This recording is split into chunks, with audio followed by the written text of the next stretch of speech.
Señora, apártese de la barra. Está interfiriendo en una investigación federal. Aquí no hay ninguna investigación. Está destruyendo la vida de un hombre inocente y todos en esta sala pueden verlo. No lo pediré de nuevo. Siéntese o la tendré esposada en 30 segundos. Entonces espóseme porque no me voy a ninguna parte. Está cometiendo un error. Niña, mantente fuera de esto. Esto es asunto de adultos. Ella tiene 12 años, pero es la persona más inteligente en esta sala ahora mismo. Usted está cometiendo un error y no tiene idea de frente a quién acaba de cometerlo. A veces el poder no entra por la puerta principal. Observa desde arriba y espera hasta que el momento sea perfecto. Willa Ashford no había planeado estar aquí esta noche. No había planeado nada más allá de sobrevivir otra semana, otro turno, otra factura de hospital que no podía pagar. A los 27 años, su vida se había reducido a una rutina simple y brutal. Despertarse, trabajar un turno de enfermería de 12 horas en el Massachusetts General, conducir hasta el pabellón de oncología donde su madre desaparecía lentamente, y luego volver a casa a un estudio en Dorchester que olía a mojo y sabía a fracaso. No bebía, no salía, no tenía amigos, ya no. Excepto por Tommy Rohr, que la conocía desde la secundaria, y que le había rogado que viniera a este bar esta noche, porque dijo que parecía que se estaba olvidando de cómo estar viva. Así que había venido al Obsidian, el bar en la azotea más exclusivo de Boston, vistiendo vaqueros de segunda mano y un suéter con un agujero cerca del dobladillo, llevando exactamente $14 en su cartera. Se había sentado en el rincón más oscuro que pudo encontrar, pidió un refresco y se dijo a sí misma que se iría en una hora. No se fue en una hora porque 30 minutos después de sentarse, un agente del FBI entró, golpeó una placa en la barra y arrestó a Tommy por un crimen que no cometió. Y Willa, que había pasado toda su vida viendo a la gente ser aplastada por sistemas más grandes que ellos, que había visto a su madre trabajar hasta casi morir, solo para que le dijeran que su seguro no cubriría el tratamiento que podría salvarla. Que había aprendido a los 8 años, cuando su padre se fue, que nadie vendría a rescatar a nadie. Willa se puso de pie. No sabía que el bar en el que estaba era propiedad de un hombre cuyo nombre hacía que los fiscales federales perdieran el sueño. No sabía que el agente que le apuntaba con el dedo a la cara había pasado 6 años tratando de derribar a ese hombre y se estaba desesperando. No sabía que 3 pisos más arriba, detrás de un cristal unidireccional, ese hombre la estaba observando ahora mismo, con el tipo de atención que normalmente reservaba para la gente que le debía dinero o para la gente que había cometido el error de amenazar a su familia. Y ciertamente no sabía que la niña de 12 años que se escondía detrás de un pilar de mármol cerca de la entrada, la niña que acababa de teclear 3 palabras en una tableta y se las había enviado a un hombre llamado Finch, era la misma niña con la que Willa había estado hablando en línea todas las noches durante 2 años, la misma niña que la había escuchado llorar a las 2 de la madrugada cuando las facturas del hospital se acumulaban, la misma niña que una vez escribió: "No te rindas, eres la persona más fuerte que conozco, y solo soy una niña, así que lo sé todo". La misma niña cuyo padre era Reese Callahan, y Reese Callahan no perdonaba, no olvidaba, y absolutamente no permitía que nadie amenazara a las personas que su hija amaba, ni agentes del FBI, ni nadie. Esta noche, un agente del FBI estaba a punto de aprender que la lección más dura del mundo no es ser atrapado infringiendo la ley. Es ser atrapado infringiéndola frente a una niña de 12 años que tiene el número de su padre en marcación rápida y la crueldad de su padre en la sangre. Si quieren ver lo que pasa cuando el mensaje de esa niña llega al hombre más peligroso de Boston, quédense conmigo. Lo que viene a continuación cambiará todo lo que creen saber sobre el poder, la lealtad y quién realmente dirige esta ciudad. ¿Alguna vez han visto a alguien arriesgarlo todo para proteger a un extraño? Cuéntenmelo en los comentarios. Si esta historia ya los atrapó, denle al botón de me gusta y compártanla con alguien que necesite escucharla. Suscríbanse ahora porque lo que viene a continuación no querrán perdérselo. Ahora volvamos al Obsidian donde el agente Huxley todavía cree que es la persona más poderosa de la sala. Huxley sacó un par de esposas de su cinturón con la facilidad practicada de un hombre que lo había hecho cientos de veces. Agarró la muñeca de Tommy, la torció detrás de su espalda, y el chasquido del metal al cerrarse resonó en el bar como un disparo dentro de una iglesia. Tommy cayó de rodillas, su cara golpeando el borde de la barra, la sangre brotando de un rasguño en su frente. No se resistió. Ni siquiera entendió lo que estaba pasando lo suficientemente rápido como para resistirse. Huxley se enderezó, con una mano sujetando a Tommy por el hombro, la otra levantando la bolsa de pruebas sellada en alto como un juez dictando una sentencia. Su voz resonó por el obsidian, deliberadamente más fuerte de lo necesario, deliberadamente más lenta de lo necesario. Cada palabra se asentaba como ladrillos en una pared. Thomas James Roar tiene derecho a guardar silencio.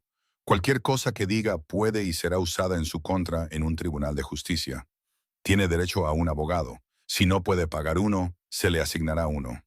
Tommy estaba temblando, no de frío, de miedo, porque tenía 29 años. Nunca había recibido ni una multa de estacionamiento. Nunca había puesto un pie dentro de una comisaría. Y ahora estaba arrodillado en el suelo de mármol del bar donde mezclaba cócteles cada noche, con ambas manos esposadas a la espalda y sangre corriéndole por la cara. Intentó girar la cabeza para encontrar a Willa, pero Huxley le empujó el hombro hacia abajo, con los ojos al frente.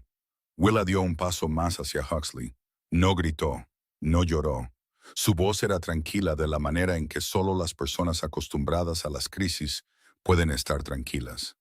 El tipo de calma que pertenece a una sala de emergencias a las 3 de la mañana, cuando todo se desmorona y alguien todavía tiene que mantenerse firme. Muéstreme la orden. Huxley no la miró. Eso no es asunto suyo. Si está arrestando a un hombre en un establecimiento público, la orden es asunto de todos. Muéstremela. Huxley finalmente se giró hacia ella, y en sus ojos había algo más que irritación. Era más cercano al desprecio, del tipo reservado para las personas pequeñas, que se atreven a interponerse en el camino de las más grandes. No respondió. No necesitaba responder. Tenía una placa, un arma, 2 agentes esperando fuera de la puerta y todo el peso de 3 letras que a la mayoría de los estadounidenses se les enseña a temer desde que son jóvenes. ¿Qué tenía esta chica? Un par de tacones gastados y $14 en su cartera. Detrás de la barra, Nadia Petrova estaba perfectamente quieta. Tenía 33 años. Había dirigido el Obsidian durante 5 años y conocía cada rincón de este edificio como la palma de su mano. Miró la bolsa de pruebas en la mano de Huxley, miró la forma en que la sostenía en alto, y lo supo. Lo supo porque era la única que guardaba la llave del vestuario del personal. Había cerrado esa habitación a las 6 de la tarde antes de que llegara cualquier empleado. La había abierto de nuevo a las 7, cuando comenzó el turno de noche. Y entre las 6 y las 7, nadie tuvo acceso a esa habitación. Nadie, excepto alguien con las herramientas profesionales y la sangre fría para sortear un cerrojo de seguridad federal. Nadia no dijo nada. Todavía no. Había trabajado para Reese Callahan el tiempo suficiente para saber que la información es un arma. Y un arma solo tiene valor cuando se usa en el momento adecuado. Dio un paso atrás, sacó su teléfono y le envió a Finch un mensaje corto. 2 palabras: metraje del vestuario. Alrededor del bar, el aire había cambiado. En una noche de sábado, el Obsidian solía estar lleno de risas.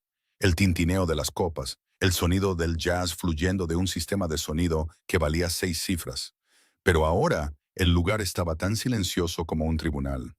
Los clientes se sentaron rígidos en sus taburetes, con los ojos fijos en la escena frente a ellos, y uno por uno comenzaron a levantar sus teléfonos.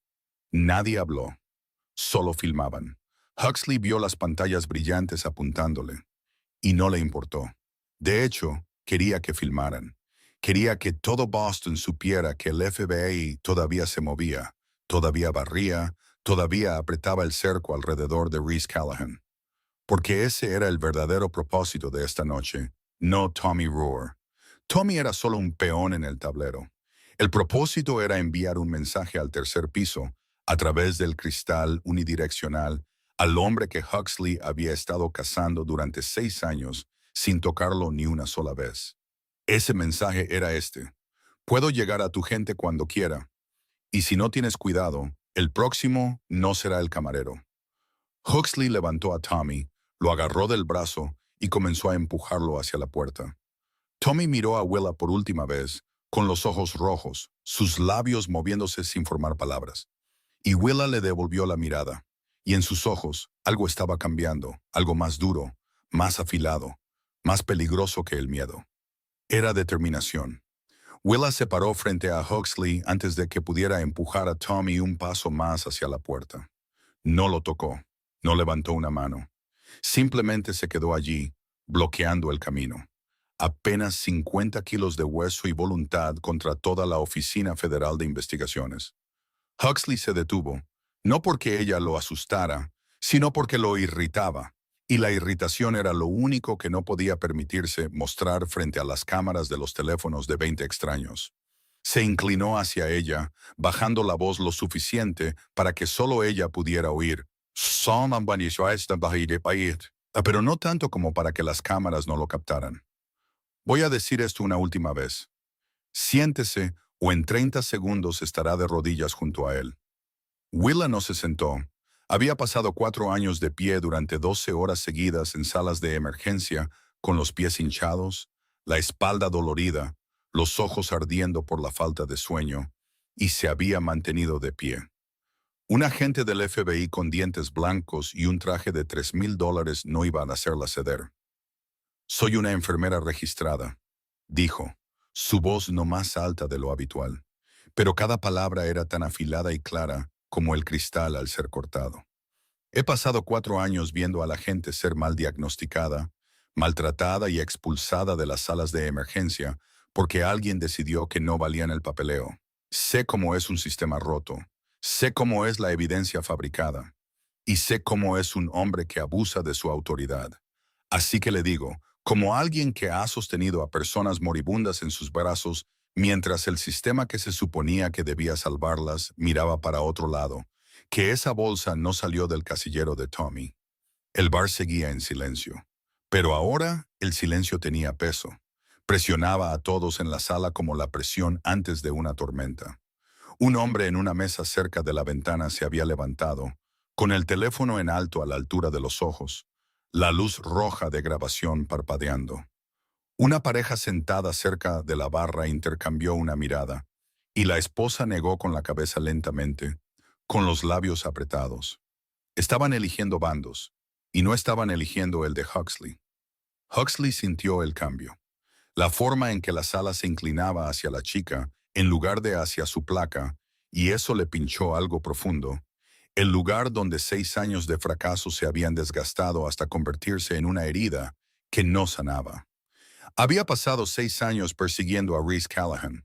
6 años en los que cada pista había terminado en un callejón sin salida.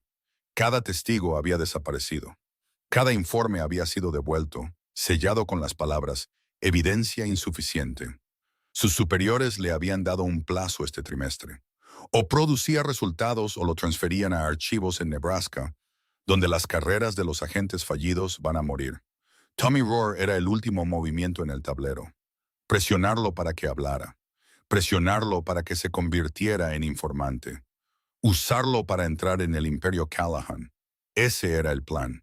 Y esta chica estaba arruinando ese plan sin hacer nada más que quedarse quieta. Cariño, dijo Huxley, y la palabra salió de su boca como veneno envuelto en azúcar.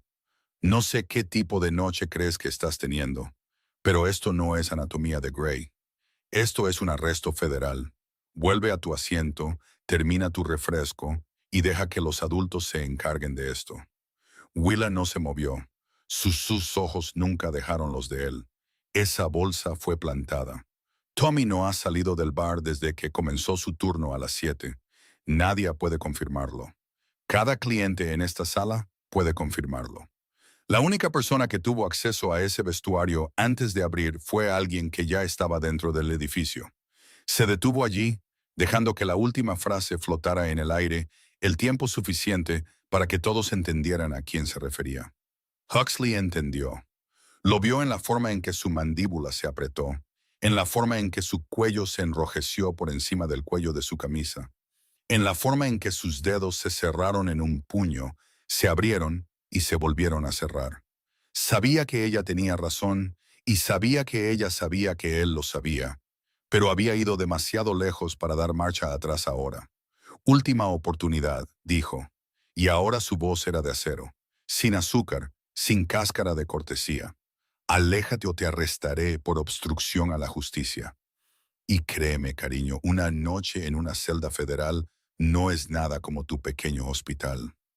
Willa pensó en su madre, pensó en su turno de mañana a las 6, pensó en la factura del hospital de este mes que todavía no tenía idea de cómo iba a pagar. Pensó en todo lo que perdería si la arrestaban esta noche. Luego miró a Tommy arrodillado en el suelo, con sangre seca en la frente, los ojos rojos, y recordó cada vez en su vida que había deseado que alguien la defendiera. A ella, a su madre, a los pacientes que no podía salvar. Nadie se levantó, nadie lo hizo nunca. Entonces arrésteme, dijo ella, porque no me voy a alejar de él. Huxley la miró durante 3 segundos. Luego se giró hacia la puerta y levantó 2 dedos en una señal.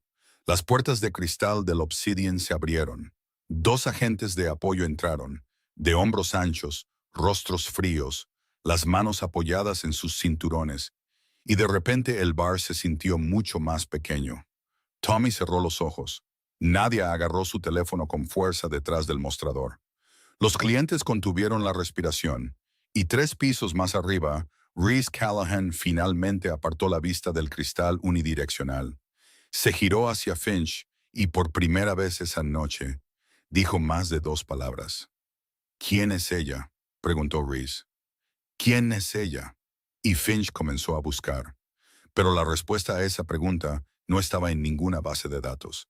Estaba en los 19 años que Willa Ashford había vivido sin que nunca se le permitiera el derecho a ser frágil. Tenía 8 años cuando su padre se fue. No había habido discusiones antes, ni maleta empacada junto a la puerta, ninguna señal que una niña de 8 años hubiera sabido leer. Un martes por la mañana se sentó y desayunó con ella. Le preguntó si le gustaba la escuela, y luego, cuando ella volvió a casa esa tarde, su silla estaba vacía. Su armario estaba vacío, y su madre estaba sentada en el suelo de la cocina, mirando a la nada. Diane Ashford no lloró delante de su hija. Se levantó, se lavó la cara y le preguntó a Willa qué quería para cenar. Al día siguiente, fue a buscar trabajo en el Marriott del centro de Boston, limpiando habitaciones desde las 6 de la mañana hasta las 2 de la tarde. La semana siguiente, consiguió un segundo turno como cajera en la tienda de conveniencia cerca de su apartamento, desde las 4 de la tarde hasta las 11 de la noche. Los fines de semana, lavaba la ropa de 3 familias del vecindario. Willa nunca escuchó a su madre quejarse. Ni una sola vez. Solo trabajaba, luego trabajaba más y luego trabajaba aún más, como si todo fuera a colapsar en el segundo en que dejara de moverse. Y quizás realmente lo habría hecho. Willa creció aprendiendo a resolver todo por su cuenta. Hacía sus deberes sola porque su madre nunca tenía tiempo para revisarlos. Cocinaba para sí misma desde los 10 años porque su madre llegaba a casa después de la medianoche, demasiado exhausta para pararse frente a una estufa. Llenaba sus propias solicitudes para la universidad porque nadie en su familia había puesto un pie en un aula. Ganó una beca completa para el programa de enfermería en la Universidad de Massachusetts, Boston. No porque fuera más inteligente que los demás, sino porque no tenía otra opción que ser buena. Durante sus 4 años en la universidad, trabajó por las noches en la cafetería del campus 4 tardes a la semana. Dormía un promedio de 5 horas. Se graduó con honores a los 23 años, de pie en el escenario con una toga prestada, mirando hacia la audiencia y viendo a su madre allí, todavía con su uniforme de hotel porque había venido directamente de su turno de la mañana. Y Willa pensó que la parte más difícil había terminado. Estaba equivocada. Una semana después de la graduación, Diane tosió sangre en la cocina. Los resultados de la tomografía computarizada en el Massachusetts General mostraron una masa en su pulmón izquierdo. Fase 3. El médico dijo que si comenzaban la quimioterapia de inmediato, había una posibilidad. Willa comenzó a trabajar en ese mismo hospital 2 semanas después, en el turno de noche, 12 horas seguidas, para poder estar cerca de su madre y para que el seguro de empleados del hospital cubriera parte del costo. Pero el cáncer no espera a nadie. 18 meses después, la fase 3 se convirtió en fase 4. Se había extendido a los huesos. El médico recomendó un nuevo régimen de inmunoterapia, el tipo de medicamento que había mostrado resultados en ensayos clínicos, algo que podría extender su vida por unos años, quizás más. Willa llamó a la compañía de seguros. Estuvo en espera durante 47 minutos. La persona al otro lado le dijo que el tratamiento aún no había recibido la aprobación completa, que aún no había suficiente evidencia clínica y que el seguro no lo cubriría. El costo de bolsillo era de $14,000 al mes. El sueldo neto de Willa como enfermera de turno de noche era de $3,200. Vendió su viejo coche y empezó a tomar el autobús para ir al trabajo. Se mudó de su apartamento de un dormitorio a un estudio en Dorchester con un alquiler $600 más barato cada mes. Cortó todos los gastos no esenciales. Nada de café comprado fuera, nada de ropa nueva, nada de comer fuera, nada en absoluto. Cada sueldo se destinaba a las facturas médicas. Y cada mes las facturas médicas seguían siendo más altas que su salario. La deuda seguía creciendo. Luego el hospital le redujo las horas. No porque fuera mala en su trabajo, sino porque había presentado una queja formal de que a las enfermeras del turno de noche se les hacía trabajar turnos de 16 horas sin apoyo, que la proporción de enfermeras por paciente violaba las regulaciones estatales, que alguien iba a morir si nada cambiaba. 2 semanas después de la queja, su horario se redujo de 4 turnos a la semana a 2.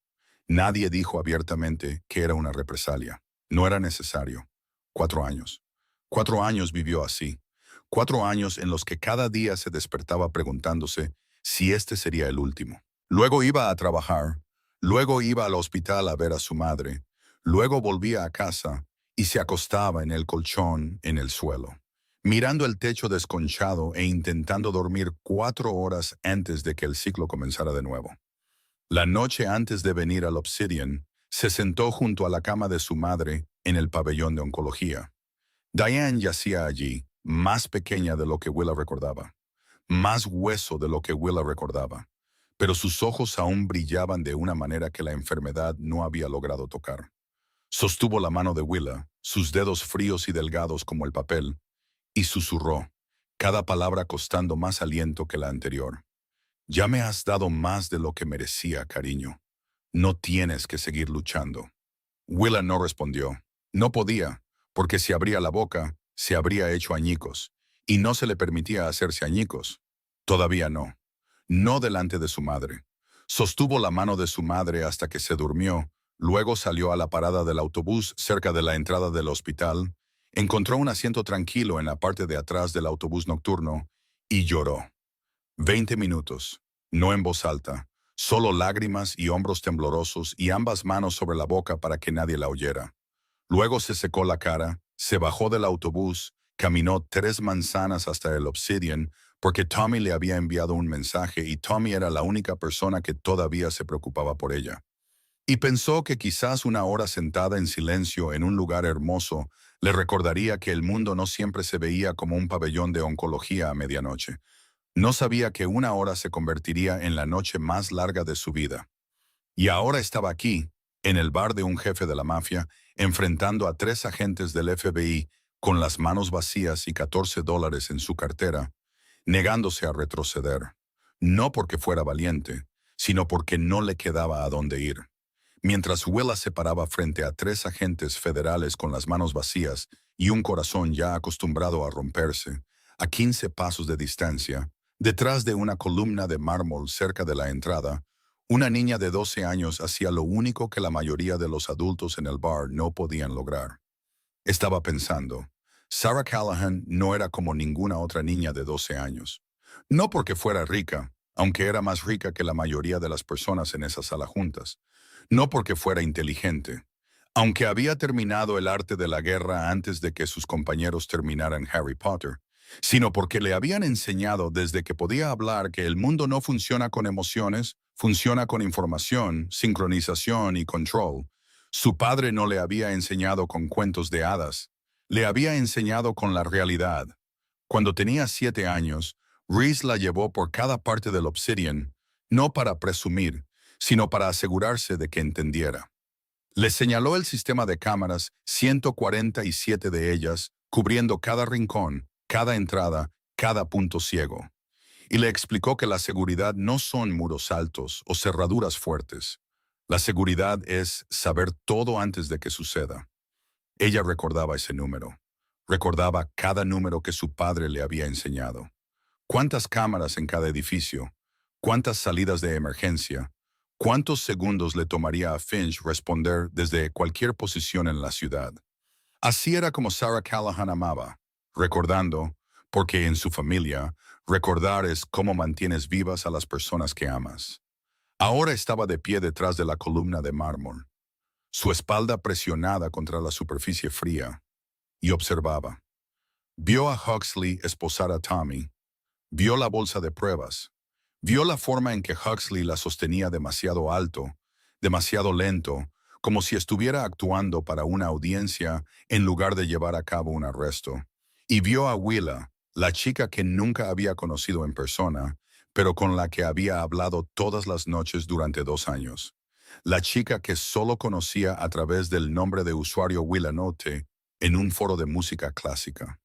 La chica que había escuchado mientras Sarah hablaba de extrañar a su madre, de estar sola en la escuela, de lo que se sentía vivir en una casa enorme donde nadie estaba realmente en casa. La chica que le había enviado una grabación del Nocturno número 9 de Chopin a las 2 de la mañana con el mensaje: "Este es para ti, Sarah, para las noches que se sienten demasiado largas". Sarah todavía no sabía que la mujer parada frente al FBI era Willa Note. Había venido aquí esta noche porque vio el estado de Willa Note en línea y entró en pánico. Rastreó el check-in y encontró el Obsidian. Se escabulló de Barrett, tomó un Uber hasta aquí y no tenía idea de a quién buscaba exactamente o cómo la encontraría. Pero sabía que tenía que venir porque Willa Note era la única persona en el mundo que le hablaba no por quién era su padre, sino por quién era ella. Ahora, de pie detrás de la columna, Sarah apartó sus sentimientos e hizo lo que su padre le había enseñado a hacer. Analizó. El FBI estaba arrestando a alguien dentro del bar de su padre. La evidencia parecía falsa. El agente actuaba como un hombre montando un espectáculo, no haciendo cumplir la ley. La conclusión era tan clara para ella como una simple aritmética. Esto era una trampa dirigida a su padre. Sarah sacó una tableta del bolsillo de su abrigo de cachemira. El dispositivo era delgado, sin marca, protegido por 3 capas de encriptación que el propio Finch había instalado para ella. Abrió la aplicación de mensajería y escribió rápidamente con ambos pulgares, precisa y sin dudar. El FBI está aquí. Están arrestando a Tommy. Es una trampa. Se lo envió a Finch. 3 pisos más arriba, en la oscuridad de la sala VIP, el teléfono de Finch vibró. Miró la pantalla. Sus ojos se abrieron, no por el mensaje en sí. Que el FBI apareciera en el bar de Reese Callahan no era la primera vez, sino por el nombre del remitente. Sarah, aquí, abajo, sola. Finch se giró hacia Reese. Todavía estaba de pie frente al cristal unidireccional, mirando a la chica sobre la que acababa de preguntar. ¿Quién es ella? Y Finch supo que su próxima pieza de información debía llegarle antes de que se convirtiera en un problema. Señor, su hija está en el edificio, abajo, en el piso principal. Reese no se dio la vuelta, pero todo en él cambió en un instante. La forma en que sus hombros se tensaron, la forma en que su mano en el alféizar de la ventana se apretó hasta que los nudillos se pusieron blancos. La forma en que el aire a su alrededor se espesó como el momento antes de que alguien apriete un gatillo. Cuando habló, su voz ya no era fría, era hielo. «Sácala de aquí». Finch no se movió, no porque no hubiera oído la orden, sino porque había servido a Reese Callahan durante 15 años y sabía cuándo una orden necesitaba contexto antes de poder ser ejecutada. No se irá, señor. Dice que está aquí por alguien. Reese finalmente se giró. Sus ojos encontraron los de Finch, y en esa mirada había algo que Finch casi nunca veía en su empleador. No miedo. Reese Callahan no temía a nada, pero quizás lo más cercano a ello. La vigilancia de un padre que acaba de enterarse de que su hija está en un lugar que no puede controlar. ¿Por quién? Todavía no lo ha dicho, pero tiene una razón, señor. Siempre la tiene. Reese hizo una pausa. Eso era cierto. Sarah nunca actuaba sin una razón. Podría parecer una niña de 12 años con un abrigo de cachemira, pero dentro de esa pequeña cabeza estaba la mente que él había pasado 7 años moldeando solo. No para convertirla en un arma, sino en lo que Catherine había querido. Una persona que piensa antes de actuar, observa antes de juzgar, espera antes de atacar. Averigua qué es, dijo Reese, y manténla alejada de Huxley, cueste lo que cueste. Finch asintió una vez y desapareció por la puerta lateral. Reese se volvió hacia el cristal. Abajo, los dos agentes de apoyo se movían hacia Willa. Su hija estaba en algún lugar de esa multitud y él todavía no sabía que las dos mujeres que más le importaban a su hija, una muerta desde hacía 7 años y otra parada frente al FBI, compartían lo único que él había perdido hace mucho tiempo: coraje que no pide permiso a nadie. Finch encontró a Sarah detrás de la tercera columna de mármol desde la entrada, exactamente donde esperaba que estuviera, porque era el único punto ciego desde la línea de visión del bar, mientras que le daba una vista completa del piso principal. Había elegido la posición de la misma manera que su padre elegía un asiento en un restaurante. Espalda a la pared, ojos en la puerta, control de cada ángulo. Finch se arrodilló para estar a su altura. Su voz era baja y firme, del tipo que usaba cuando una situación era seria, pero aún no había cruzado a peligrosa. Sarah, necesito que me digas por qué estás aquí ahora mismo. Ella lo miró, con los ojos secos, la espalda recta, sin rastro del miedo que habría esperado de una niña de 12 años en medio de una confrontación con el FBI. Vine por mi amiga, Willa Notte. Está aquí esta noche. Vi su check-in en las redes sociales. Finch conocía ese nombre. No porque monitoreara literalmente la actividad en línea de Sarah, sino porque su trabajo era saber todo lo relacionado con su seguridad. Y 2 años antes, cuando Sarah había comenzado a enviar mensajes a un extraño en un foro de música, Finch había realizado una verificación de antecedentes completa. Willa Notte, nombre real Willa Ashford, 27 años, enfermera en el Massachusetts General, sin antecedentes penales, sin arrestos previos, sin vínculos con ninguna organización sospechosa, limpia hasta el punto de ser casi triste.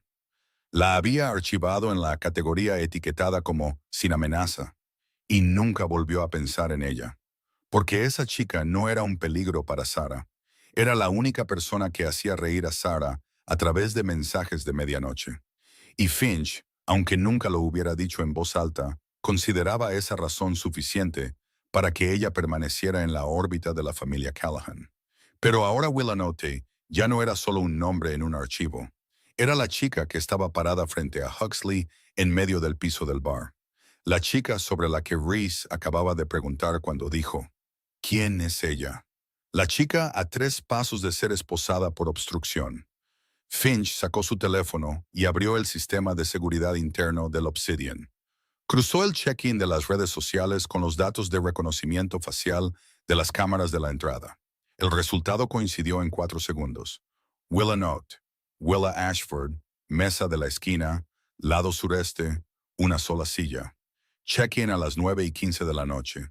La cámara de entrada confirmó la identidad a las 9:12. Ubicación actual. De pie en el piso principal, frente al agente Craig Huxley. Finch giró la tableta hacia Sarah y le mostró la imagen de la cámara. El rostro de Willa apareció en la pantalla. No especialmente claro porque las cámaras de seguridad no están hechas para retratos, pero lo suficientemente claro como para mostrar los ojos cansados, los pómulos ligeramente hundidos de alguien que no come lo suficiente, y la forma en que se paró frente a Huxley sin temblar. Sarah miró la pantalla. No dijo nada durante 3 segundos, 4 segundos, 5. Luego sus ojos se enrojecieron, no de tristeza, sino de reconocimiento. Esta era la persona que la había escuchado llorar en mensajes cuando extrañaba a su madre en el aniversario de su muerte. Esta era la persona que le había enviado una grabación de Claire de Lune a las 3 de la mañana con las palabras «para cuando la oscuridad se vuelve demasiado ruidosa». Esta era la persona que había dicho «Estoy aquí, Sarah Starr, siempre estoy aquí». La noche en que había creído que era la niña más solitaria del mundo. Y esta era la persona que estaba a punto de ser arrestada por atreverse a defender a alguien más. «Es ella», susurró Sarah. «Es mi Wilanote». Su voz se quebró ligeramente en la última palabra, pero se la tragó de inmediato porque era la hija de Reese Callahan. Y la hija de Reese Callahan no se rompía frente a otras personas. Miró a Finch, y en esos ojos de 12 años había algo mucho más viejo que su edad, algo más duro, más afilado y completamente serio. «Dile a mi padre, dile quién es ella, dile que es la única amiga de verdad que he tenido, y dile que ese hombre de ahí abajo está a punto de destruirla por hacer lo correcto». Finch no necesitó escucharlo 2 veces. Se puso de pie, le dijo a Barrett por el auricular que se quedara con Sarah donde estaba, y subió las escaleras traseras hasta el piso VIP en 40 segundos exactos. Reese todavía estaba de pie junto al cristal, de espaldas a la puerta. Pero sabía que Finch había entrado en la habitación antes de que la puerta se cerrara. Siempre lo sabía. Informe. Finch no suavizó la entrega. Puso 3 piezas de información, como un hombre pone 3 balas sobre una mesa, una a la vez, para que Reese pudiera sentir el peso de cada una. 1. La mujer que se enfrenta a Huxley es Willa Ashford, 27 años, enfermera en el Mass General. Es Willa Note, la amiga en línea de Sarah durante los últimos 2 años, la única persona con la que Sarah habla todas las noches. Reese no reaccionó. Todavía no. 2. Huxley plantó la evidencia en Tommy. Nadia confirmó que el vestuario estuvo cerrado toda la noche. Solo ella tiene la llave. Alguien entró antes de que ella llegara. El metraje lo confirmará. Aún sin reacción, pero Finch notó que los dedos de Reese habían dejado de golpear el alféizar de la ventana. 3. Sarah te está pidiendo que protejas a Willa. Esas son sus palabras exactas. Dile que ese hombre está a punto de destruirla por hacer lo correcto. Silencio. El tipo de silencio que Finch había aprendido a leer en 15 años de servir a Reese Callahan. Este no era el silencio de la indiferencia. Este era el silencio de una máquina procesando, calculando cada variable, cada consecuencia, cada posible movimiento. Reese se acercó más al cristal. Miró hacia abajo. Willa Ashford estaba allí, pequeña contra 3 agentes federales, y no retrocedía. Luego miró la pantalla de la cámara que Finch ya había sacado. El ángulo mostraba la columna de mármol donde Sarah estaba junto a Barrett, con los ojos rojos, ambas manos agarrando su tableta, mirando hacia el piso principal con una expresión que reconoció de inmediato porque era la expresión de Catherine. La expresión de alguien preparado para luchar por una persona que amaba, sin importar el costo. ¿Cuánto tiempo lleva Sarah conociendo a esta chica? 2 años, señor. Todas las noches. Habla con ella más de lo que habla con nadie. Finch hizo una pausa de medio segundo. Luego agregó, su voz más baja ahora, aunque cada palabra todavía tenía peso, incluyéndolo a usted. Eso golpeó a Reese más fuerte que cualquier otra pieza de información que Finch le hubiera dado. Sabía que era verdad. Lo sabía porque había pasado 7 años construyendo un imperio y manteniendo a su hija a salvo. Pero la seguridad y la cercanía son 2 cosas diferentes. Y en algún lugar entre reuniones nocturnas y viajes que nunca explicó, había permitido que creciera una distancia entre él y Sarah. Una distancia que una chica de 27 años que nunca había conocido había llenado cada noche durante 2 años. Reese se giró para mirar a Finch. Y cuando habló, su voz ya no era hielo. Era acero. Acero al rojo vivo. Quiero toda la carrera de Huxley en mi escritorio en 10 minutos. Cada queja, cada violación, cada caso que haya tocado. Y saca el metraje de la cámara del vestuario. Cada segundo desde las 5 de la tarde hasta las 7 de la tarde de esta noche. Finch asintió. ¿Y Huxley? Todavía no. Quiero saber exactamente cuán profunda es su tumba antes de decidir si enterrarlo o dejar que siga cavando. Finch desapareció por la puerta. Reese se quedó solo ante el cristal, mirando hacia el bar donde una chica cuyo nombre ni siquiera había sabido 10 minutos antes estaba protegiendo a una de sus personas con algo que no podía comprar con dinero. Y por primera vez en mucho, mucho tiempo, Reese Callahan sintió algo más allá del control. Sintió curiosidad. Mientras Finch fue a recuperar el archivo de Huxley, Reese se quedó solo frente al cristal. Y esa curiosidad lo llevó de vuelta al lugar al que no se permitía regresar muy a menudo. 7 años antes, Hospital Mount Sinai, Nueva York, habitación 412, piso de cuidados intensivos. Catherine Callahan yacía en una cama de hospital con 23 cables que iban de su cuerpo a máquinas cuyos nombres Reese no conocía, pero cuyo cada pitido había memorizado porque se había sentado a su lado durante 4 días seguidos sin dormir. Y cada pitido era una promesa de que ella todavía estaba allí. Catherine tenía 30 años, una afección cardíaca congénita que ningún médico había encontrado en toda su vida. Porque estaba sana, era joven, corría 8 kilómetros cada mañana. Nunca había mostrado un síntoma lo suficientemente grave como para que alguien mirara más de cerca, hasta que se desplomó en la cocina mientras preparaba la cena para Sarah. Cayó al suelo con una cuchara de madera todavía en la mano, y Sarah, de 5 años, se quedó allí mirando a su madre en el suelo de la cocina, sin entender por qué mamá no se levantaba. Reese llevó a Catherine al Mount Sinai porque era el mejor hospital que el dinero podía comprar. Contrató al mejor cirujano cardíaco de la costa este. Pagó por todo. Una habitación privada, enfermeras privadas, especialistas consultores traídos desde la clínica Cleveland para una segunda opinión. Hizo todo lo que un hombre con acceso casi ilimitado podía hacer. Y no fue suficiente. La cirugía duró 11 horas. El cirujano cometió un error en la 8ª hora. Una decisión equivocada en una fracción de segundo que involucraba una válvula cardíaca que la posterior revisión médica describiría como un error prevenible. Catherine sobrevivió a la operación, pero nunca se recuperó por completo. 4 días después, en cuidados intensivos, su corazón se detuvo por segunda vez. Esta vez, nadie pudo traerla de vuelta. Pero antes de eso, en el estrecho lapso entre la operación y el paro final, Catherine se despertó, solo por unas pocas horas, lo suficiente para mirar a Reese, lo suficiente para tomar su mano, lo suficiente para decir las palabras que él llevaría por el resto de su vida. Se sentó junto a la cama, con ambas manos alrededor de las de ella, y ella lo miró con los ojos que él había amado desde la primera vez que la conoció en una cafetería en Charles Street, 10 años antes. «Sé lo que estás pensando», dijo ella, su voz áspera, cada palabra costando más fuerza que la anterior. «Sé que ya estás haciendo una lista. ¿A quién culpar? ¿A quién castigar? ¿A quién destruir?» Él no lo negó porque ella tenía razón.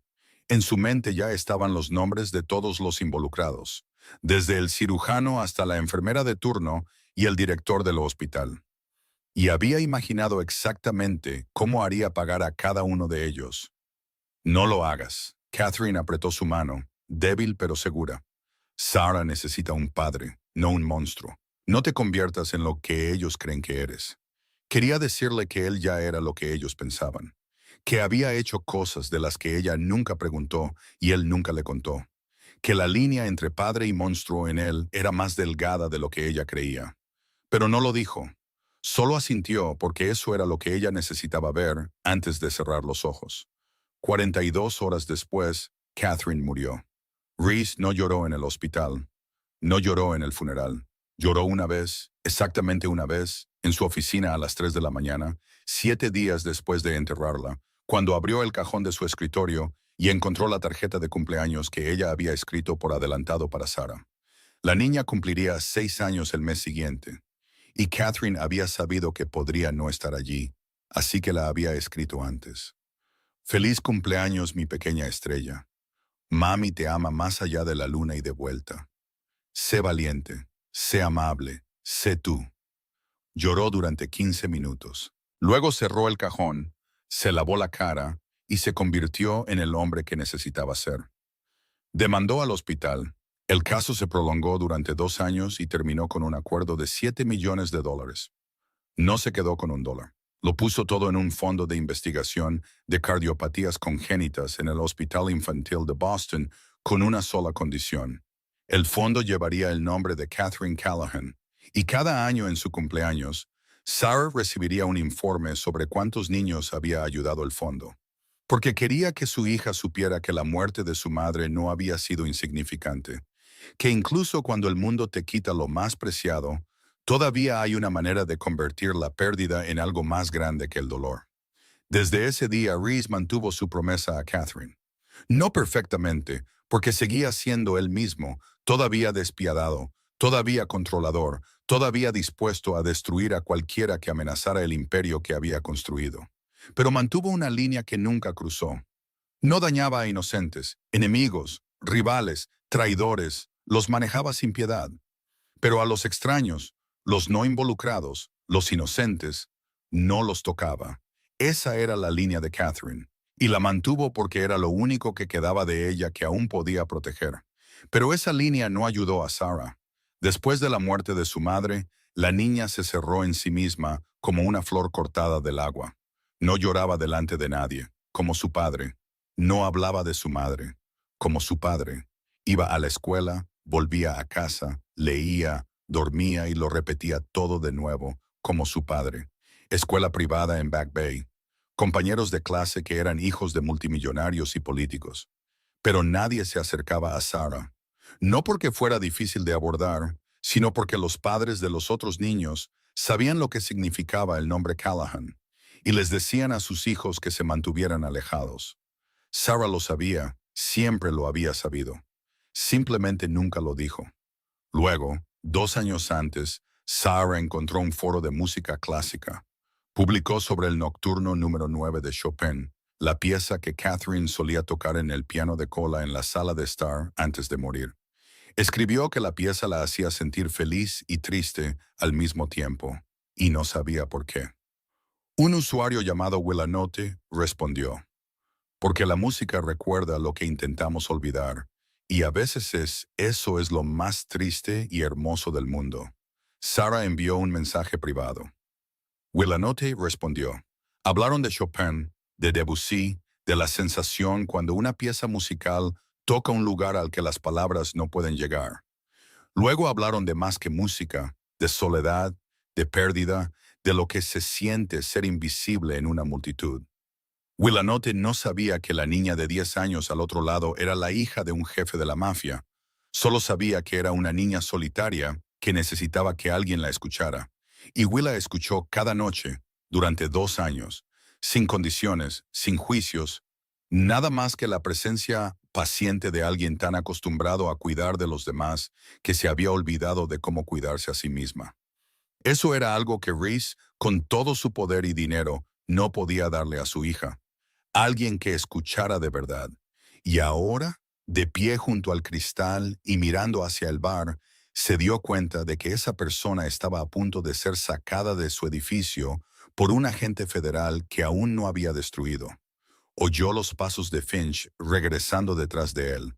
No habían pasado 10 minutos, pero Finch no necesitaba 10 minutos. Y Reese no necesitaba más tiempo para decidir. Había decidido desde el momento en que Finch dijo, incluyéndolo a usted. Lo que quedaba ahora era solo un detalle. Finch colocó la tableta en la mesa de cristal frente a Reese y dio un paso atrás, porque sabía que cuando Reese Callahan leía información, necesitaba espacio. No porque necesitara tiempo para pensar, sino porque las personas que estaban demasiado cerca de él, en momentos como este, a menudo terminaban recibiendo las consecuencias de lo que fuera que estuviera sintiendo.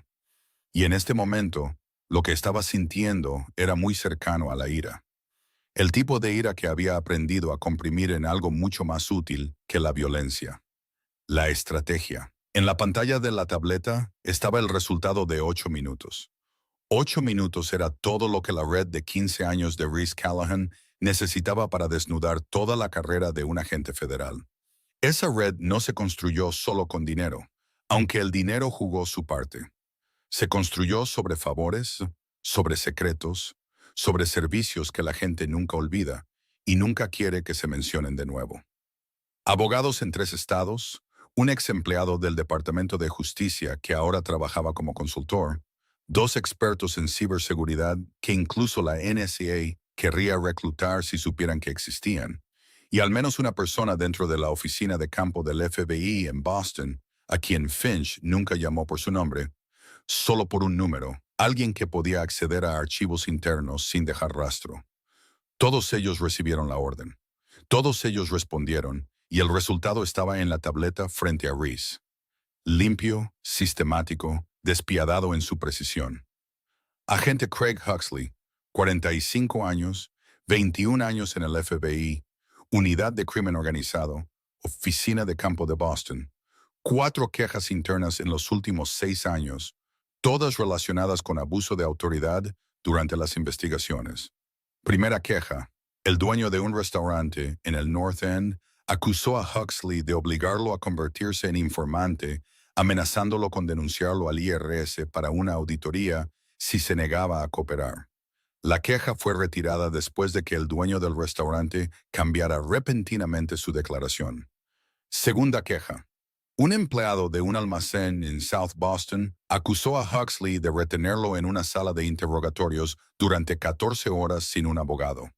El registro mostró que la cámara de la sala de interrogatorios había sufrido un mal funcionamiento técnico durante el turno de Huxley.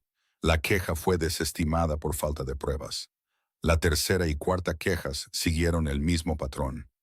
Mismo resultado. Acusaciones graves. Testigos que desaparecían o cambiaban sus declaraciones. Los archivos se cerraron. 2 investigaciones internas por sospecha de fabricación de pruebas.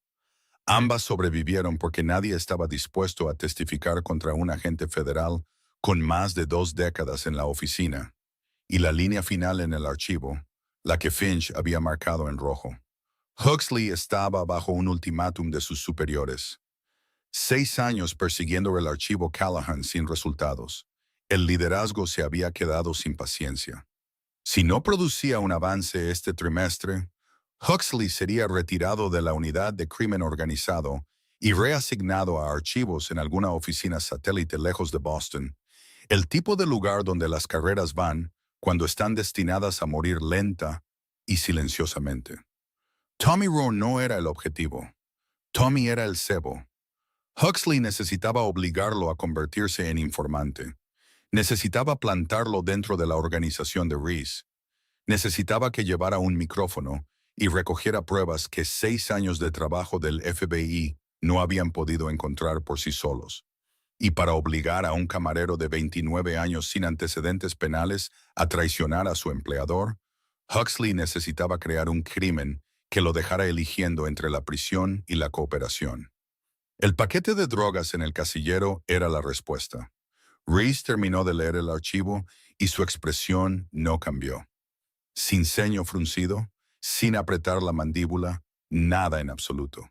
Y esa era la señal más peligrosa que Finch conocía, porque cuando Reese Callahan se enojaba, se volvía frío en lugar de caliente. Y cuando se volvía tan frío que no quedaba ni una sola expresión en su rostro, alguien estaba a punto de perder más que una buena noche de sueño. Metraje, dijo Reese. Finch deslizó la pantalla y abrió el archivo de video del sistema de cámaras interno del Obsidian. Cámara 73, ángulo del pasillo de empleados, grabada a las 6:17 de la tarde, 2 horas y media antes de que abriera el bar. La imagen era clara, la iluminación era fuerte, la calidad alta porque Reese nunca ahorraba en seguridad.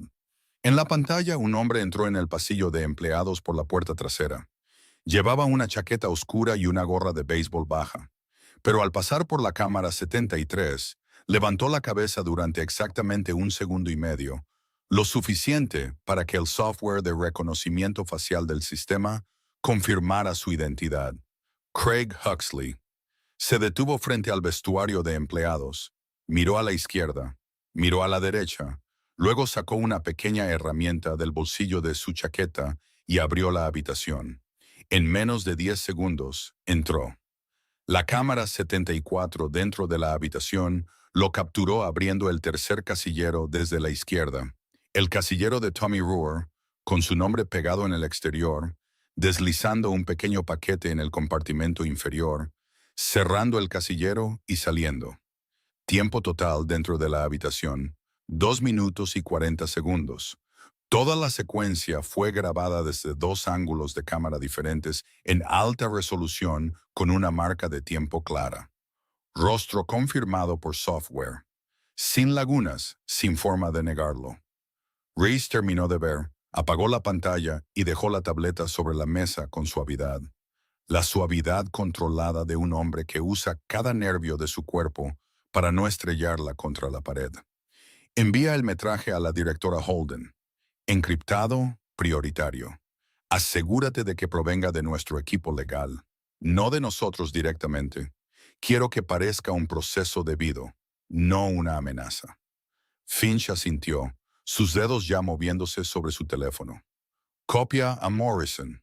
Reese continuó, diciendo el nombre de su abogado personal, el hombre que había mantenido al imperio Callahan en el lado correcto de la línea legal durante 12 años. Dile que prepare una demanda civil en nombre de Tommy Rohr. Arresto falso, evidencia fabricada, violación de los derechos de la Cuarta Enmienda. La quiero lista para presentar el lunes por la mañana. Finch asintió de nuevo. Y prepara un paquete para la prensa. Todas las principales redacciones de Boston, el Globe, el Herald, WBUR, WBC, Canal 5, Canal 7. Metraje, más el historial de quejas internas de Huxley. Embargo de 30 minutos a partir de ahora.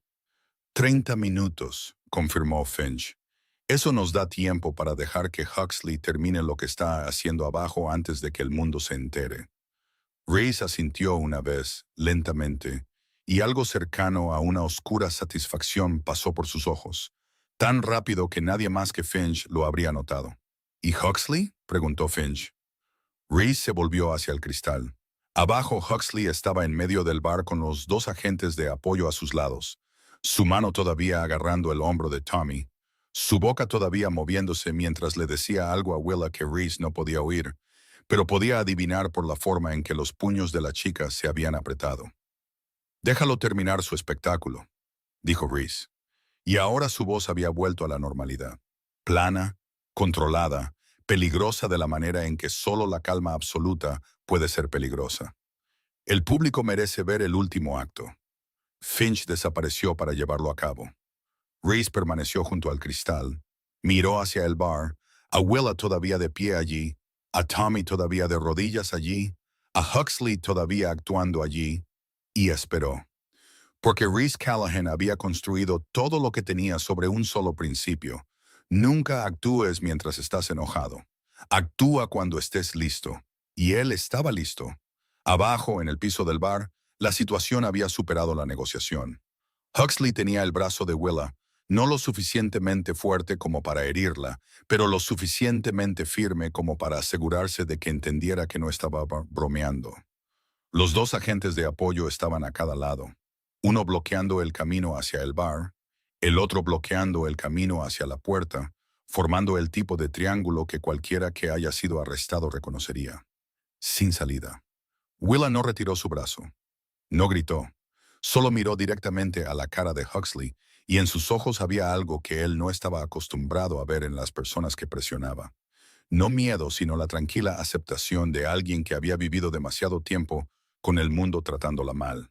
Tommy estaba de rodillas en el suelo. Los clientes contenían la respiración, con los teléfonos en alto, las luces rojas de grabación parpadeando, y en el momento exacto en que Huxley comenzó a tirar de Willa hacia la puerta. En el momento exacto en que estaba a punto de ser forzada a salir de un edificio que no tenía idea de a quién pertenecía. Una voz cortó el bar como una cuchilla cortando seda. «Tiene que parar ahora mismo». Una voz de niña, pero no temblorosa, no asustada. Calma de una manera que se sentía antinatural. Calma de la manera en que solo los niños enseñados por personas muy peligrosas lo son. Huxley se detuvo. Se giró hacia la entrada y lo que vio casi lo hizo reír. Una niña pequeña, de 12 años, quizás 13, de pie en medio del pasillo principal del Obsidian, con la espalda recta como una regla, la barbilla ligeramente levantada, ambos brazos a los lados sin apretar los puños. Llevaba un abrigo de cachemira gris carbón, del tipo que los adultos tendrían que gastar el salario de un mes para comprar, zapatos Oxford negros pulidos, cabello oscuro cuidadosamente atado en la nuca. No parecía una niña perdida, parecía alguien que había llegado exactamente donde necesitaba estar en el momento exacto en que necesitaba llegar. Huxley soltó a Willa, no porque la niña lo asustara, sino porque necesitaba ambas manos libres para lidiar con cualquier imprevisto, y la aparición de un niño en medio de un arresto federal contaba como imprevisto. ¿Dónde están tus padres, niña?, preguntó Huxley, su voz con esa falsa paciencia que los adultos usan cuando asumen que los niños no entienden nada. Vete a casa. Este no es un lugar para niños. La niña no se movió. Miró a Huxley, y por primera vez esa noche Huxley sintió algo extraño en esa mirada. Algo demasiado viejo para unos ojos tan jóvenes. Algo que había visto en personas bajo interrogatorio, en salas selladas, pero nunca en un niño de pie en medio de un bar. Mi nombre es Sarah Callahan. Lo dijo claramente, cada palabra precisa, cada sílaba colocada como piezas de ajedrez en un tablero. El bar, ya silencioso, se quedó completamente inmóvil. El nombre Callahan se movió por la sala como una onda de choque. Las personas que conocían el nombre, y dentro del Obsidian, la mayoría lo hacía, tomaron una respiración profunda y la contuvieron. Detrás de la barra, Nadia cerró los ojos por un segundo y los abrió de nuevo porque acababa de darse cuenta de que esto ya no era un arresto del FBI. Se había convertido en algo mucho más grande. Huxley escuchó el nombre y su rostro cambió. No mucho, pero lo suficiente. Lo suficiente para que Willa viera su mandíbula tensarse. Lo suficiente para que Tommy levantara los ojos del suelo. Lo suficiente para que toda la sala entendiera que las 3 letras FBI acababan de chocar con un nombre que tenía más peso. Mi padre es el dueño de este edificio, continuó Sarah, su voz todavía firme, todavía uniforme, ni más rápida ni más lenta. Esta manzana y la mayor parte de los bienes raíces comerciales que puedes ver desde esa ventana, lo que significa que actualmente estás en su propiedad, realizando un arresto basado en evidencia que tú personalmente plantaste en el casillero de su empleado a las 6:17 de esta tarde. Huxley se congeló. No del tipo de congelación que sube por el cuerpo desde los pies, sino del tipo instantáneo, total y completo, como si alguien acabara de desconectarlo de la pared. El corazón de Huxley dio un vuelco. No solo tenía una acusación, tenía el momento exacto de su caída. Eso significaba que tenía el metraje. Eso significaba que las cámaras lo habían captado. Eso significaba que todo lo que había hecho en el pasillo de empleados esta noche, la gorra de béisbol, la herramienta para la cerradura, el paquete de drogas, todo había sido grabado. Este edificio tiene 147 cámaras de seguridad, dijo Sarah. Y ahora había algo en su voz que Huxley reconoció porque lo había oído en sí mismo durante los interrogatorios, cuando sabía que tenía todas las cartas y la otra persona no tenía a dónde correr. Era certeza absoluta. El equipo de seguridad de mi padre ha estado grabando desde que entraste por la puerta principal. Ese metraje que muestra cada segundo de ti irrumpiendo en el vestuario para plantar ese paquete fue enviado a la directora Patricia Holden hace aproximadamente 3 minutos. Huxley abrió la boca. No salieron palabras. La niña aún no había terminado. Tienes aproximadamente 25 minutos antes de que todas las principales redacciones de Boston reciban el mismo metraje. El Globe, el Herald, WB Burr, WBCT, los canales 5 y 7, todos ellos. Inclinó la cabeza ligeramente, solo una fracción, y en ese pequeño gesto, Willa vio algo que aún no podía nombrar, pero se parecía a la forma en que un gato inclina la cabeza ante un ratón, cuyo destino había decidido mucho antes de que el ratón supiera que estaba siendo casado. Así que, le sugiero que le quite las esposas a ese hombre, se disculpe con esta mujer y salga de este edificio antes de que mi padre baje. Porque, créame, agente Huxley, usted no quiere que mi padre baje. Silencio. 10 segundos, más largo que cualquier silencio que Huxley hubiera mantenido en toda su carrera de 21 años. Miró a la niña.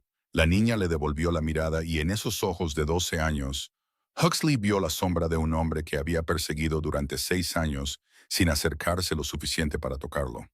Vio a Reese Callahan. Los dos agentes de apoyo miraron a Huxley, esperando una orden. Huxley no dio ninguna. Por primera vez esa noche, por primera vez en mucho, mucho tiempo, el agente Craig Huxley no sabía qué hacer a continuación. Y Sarah Callahan se quedó allí, con 12 años, la espalda recta, los ojos sin parpadear, esperando que él entendiera que el juego había terminado mucho antes de que él supiera que había comenzado.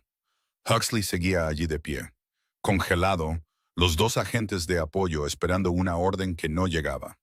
Todo el bar suspendido en el silencio que Sarah Callahan había creado con 12 años de vida y un nombre más pesado que cualquier arma. Pero entonces ella hizo lo único que nadie en el bar esperaba.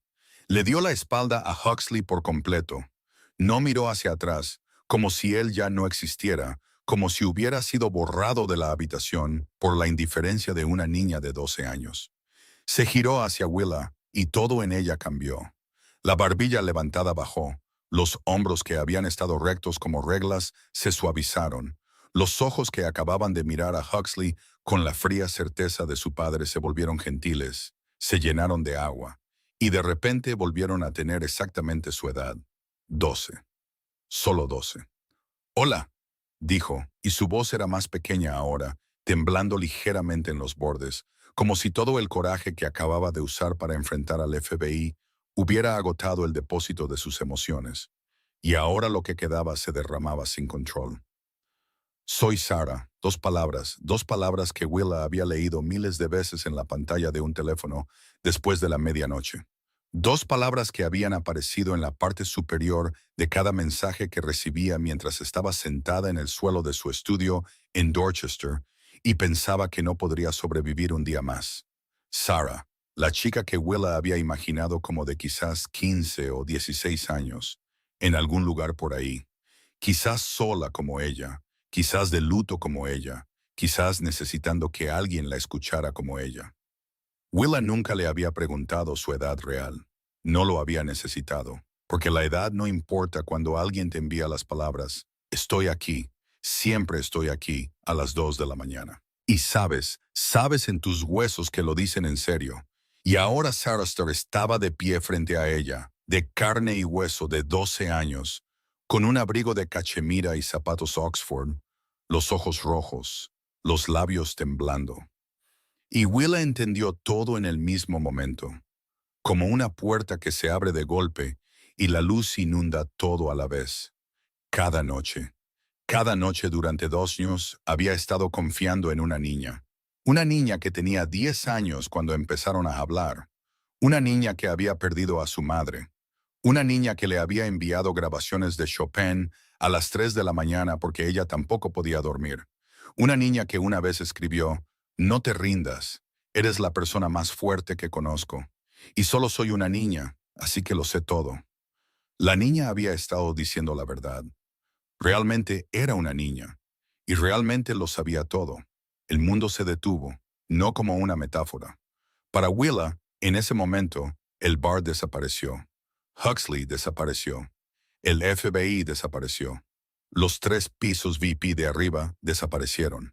Solo estaba la niña de 12 años de pie frente a ella con los ojos rojos y las palabras Sarastar en sus labios.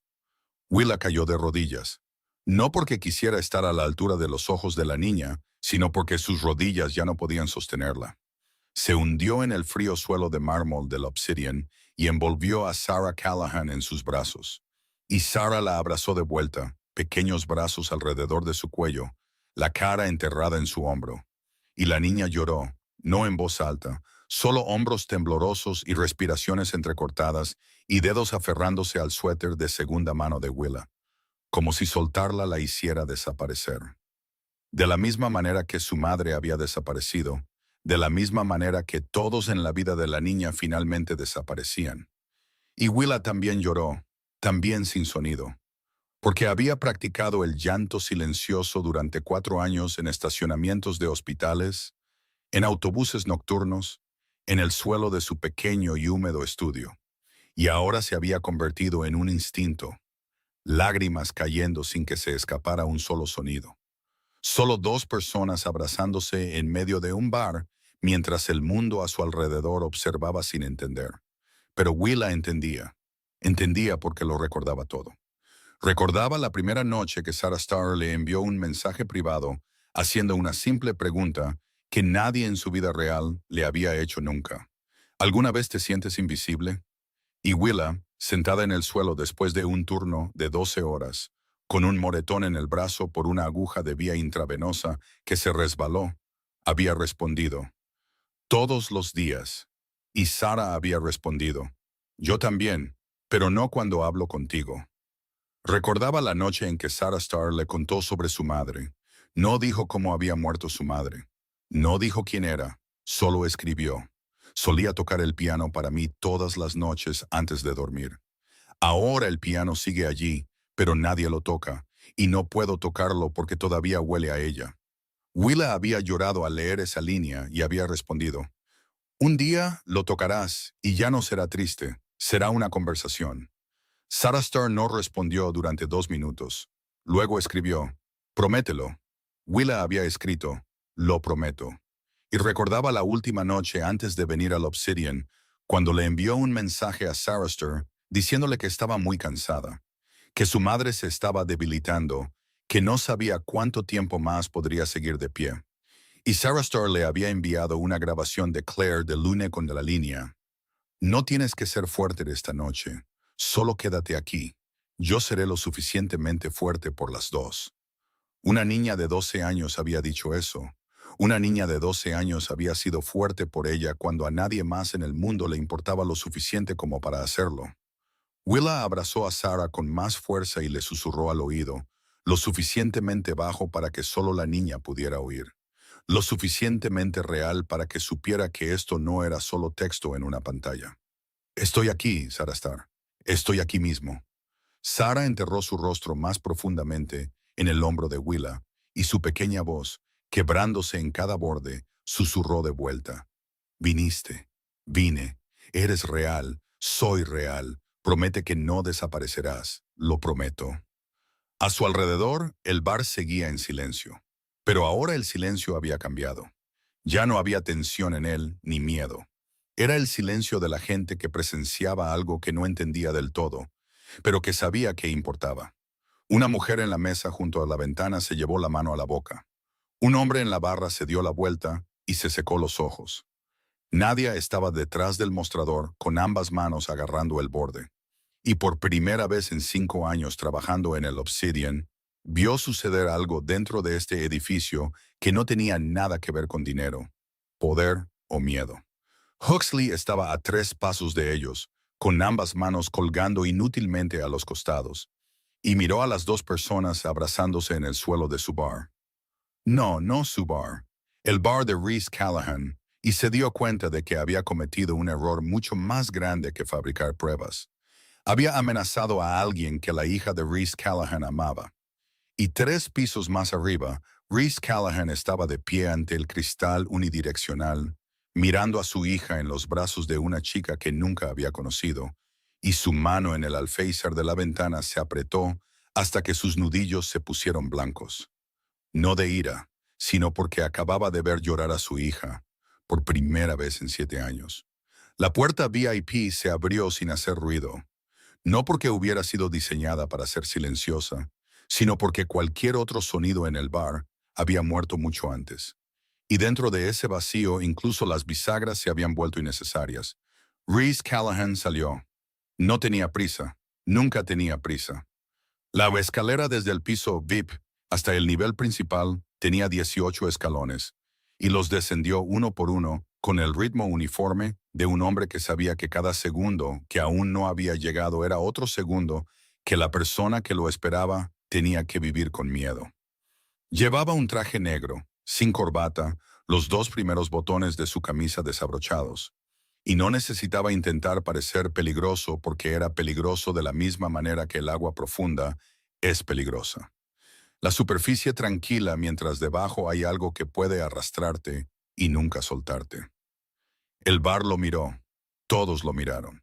No porque supieran quién era, algunos sí, la mayoría no, sino porque hay un tipo de presencia que no necesita presentación. Entra en la habitación antes que tú y despeja el aire para que puedas pasar. Willa todavía estaba arrodillada en el suelo abrazando a Sarah. Levantó la vista cuando escuchó los pasos y vio a un hombre descendiendo las escaleras de una manera que nunca había visto a nadie caminar. Como si la escalera le perteneciera, el bar le perteneciera y cada molécula de oxígeno en la habitación existiera porque él lo permitía. Sarah levantó la cabeza del hombro de Willa, sus ojos todavía húmedos, pero ya no llorando.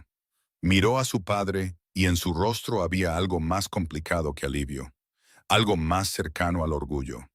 El tipo de orgullo silencioso de un niño que sabe que su padre está a punto de hacer lo que mejor sabe hacer. Reese pisó el suelo del bar y caminó directamente hacia Huxley. No miró a Willa, no miró a Tommy, no miró a los dos agentes de apoyo que estaban como estatuas a cada lado. Miró solo a Huxley y se movió hacia él con el enfoque puro de un hombre que ya había decidido exactamente lo que iba a suceder en los próximos 5 minutos. Se detuvo a un brazo de distancia de Huxley. Silencio. 1 segundo, 2 segundos, 3 segundos, 4, 6, 7, 8, 9, 10. 10 segundos en los que Huxley tuvo que estar allí soportando la mirada de Reese Callahan sin saber qué sentencia caería a continuación. Y esos 10 segundos fueron más largos que cualquier interrogatorio que Huxley hubiera realizado, porque en una sala de interrogatorios él era quien controlaba el silencio. Pero aquí, en este bar, en el suelo del edificio de este hombre, Huxley era el interrogado. Reese habló, no en voz alta, no lo necesitaba. Su voz se mantuvo en un nivel normal, quizás incluso un poco bajo, pero cada palabra cortó el bar como una cuchilla quirúrgica corta la piel. Precisa, limpia y despiadada. Entraste en mi establecimiento, plantaste pruebas fabricadas a mi empleado. Amenazaste a una mujer delante de mi hija. Y hiciste todo esto llevando una placa que se supone que representa la justicia. Hizo una pausa. Dejó que esas 4 frases se asentaran como 4 piedras arrojadas en agua tranquila. Luego continuó, y ahora su voz llevaba algo más frío que la ira. Era la entrega de una sentencia ya escrita. La directora Patricia Holden recibió el metraje de seguridad completo de este edificio hace 11 minutos. Cada ángulo de cámara, cada marca de tiempo, es la prueba innegable de que incriminaste a un hombre inocente, y ella lo está revisando ahora mismo. Huxley abrió la boca. Reese no lo dejó hablar. Tus 2 agentes de afuera han sido detenidos por mi equipo de seguridad por entrar en propiedad privada sin una orden. Sus armas han sido aseguradas y serán entregados a la custodia de la oficina cuando llegue la directora Holden. Huxley abrió la boca de nuevo. Reese todavía no lo dejó hablar. En aproximadamente 23 minutos, todos los principales medios de comunicación de Boston recibirán el mismo metraje junto con tu historial de quejas internas. 4 quejas, 2 investigaciones internas, todas por el mismo patrón de comportamiento que demostraste esta noche. Ahora Reese se detuvo y esta vez dejó que el silencio se alargara. No porque hubiera terminado de hablar, sino porque quería que Huxley sintiera todo el peso de lo que acababa de caer sobre él antes de escuchar la siguiente frase. Así que esto es lo que vas a hacer. Vas a quitarle las esposas a Tommy Rohr. Vas a disculparte con él. Luego vas a disculparte con la mujer a la que llamaste cariño mientras la amenazabas con arrestarla por el crimen de defender a un hombre inocente.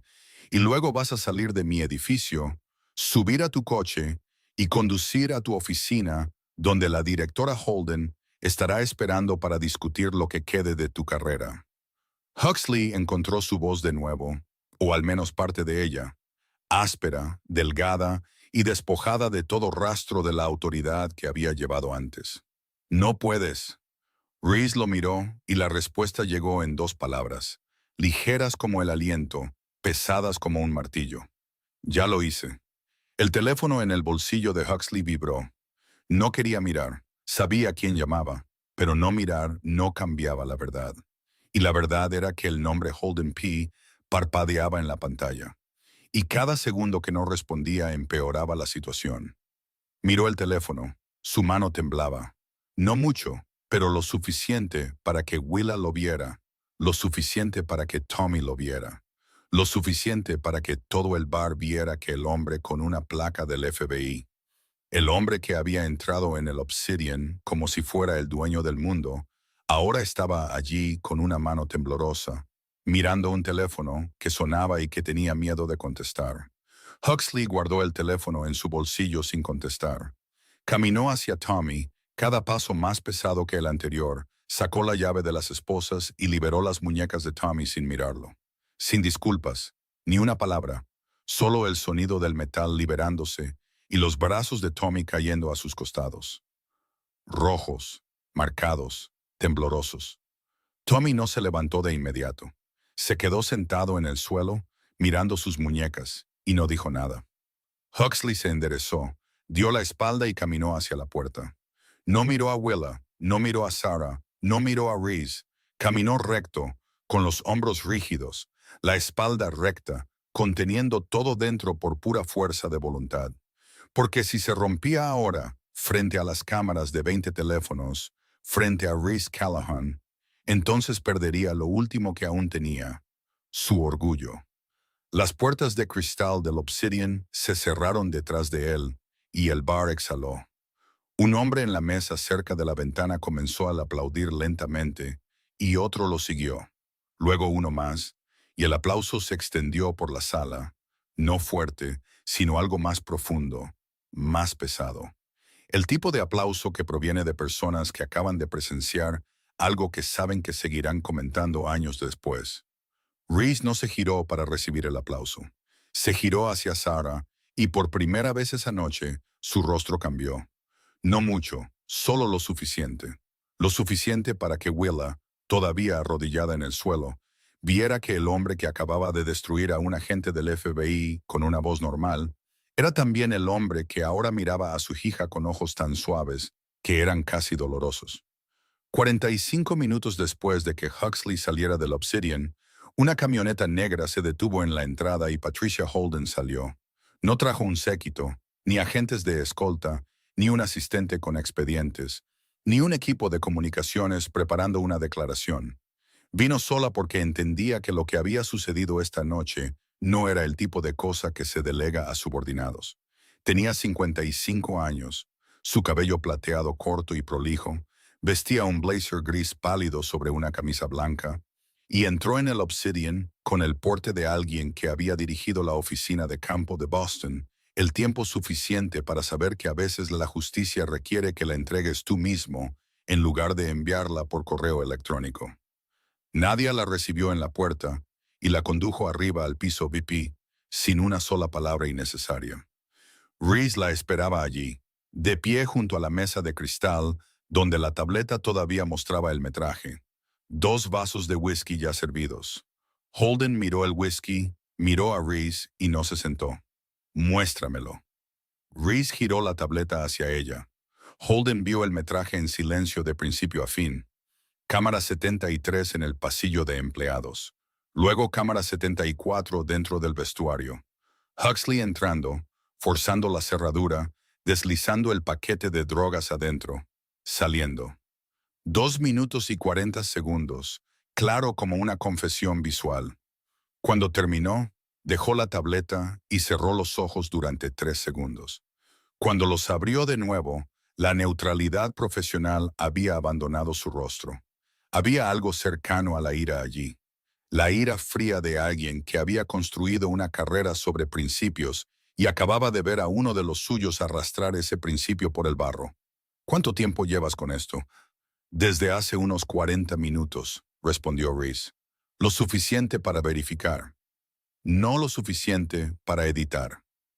Era el tipo de declaración destinada a un director del FBI, y Holden lo entendió exactamente como Reese pretendía.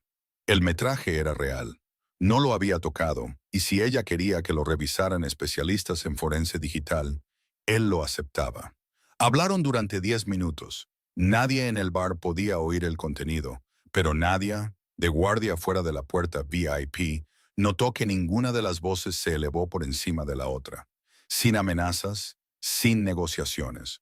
Los dos hablaban como lo hacen las personas que tienen suficiente historia como para no necesitar que se les expliquen las reglas, porque las reglas ya se habían establecido mucho antes, quizás años antes en otra reunión, sobre otro asunto que solo ellos conocían. Holden no le tenía miedo a Reese. Eso era obvio por la forma en que lo miraba directamente sin pestañear, sin encoger los hombros, pero lo respetaba, no porque fuera peligroso, sino porque sabía que cumplía su palabra.